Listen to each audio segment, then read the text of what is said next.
Hey, what's up guys? Surge here. So there have been quite a number of leaks regarding the upcoming OnePlus 6, but this latest one is special and that's because of its source. Bollywood superstar Amitabh Bachchan, who is also the brand ambassador for OnePlus in India, has shared photos of him and OnePlus CEO Pete Law on his Twitter page as part of a post to announce that launch invites become available tomorrow. In one of the photos, both of them are actually holding a OnePlus 6, and we not only get to see a OnePlus 6, but we also know two color variants to expect when the device launches.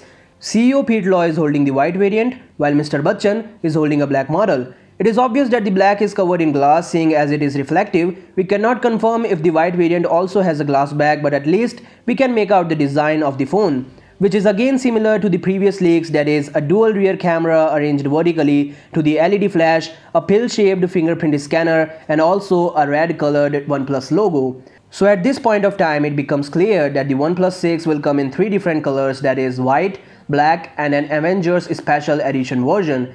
Additionally, the photo shared by Mr. Bachchan also includes a selfie of him with Pete Law that is actually shot on OnePlus 6. And by this image, we can clearly say that the OnePlus 6 will be a combination of good specs and excellent cameras.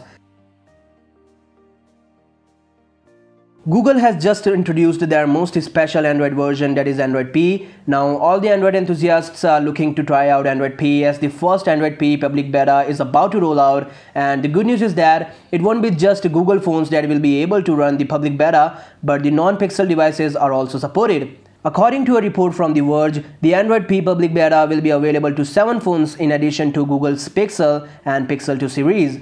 Interestingly, that includes the OnePlus 6 too.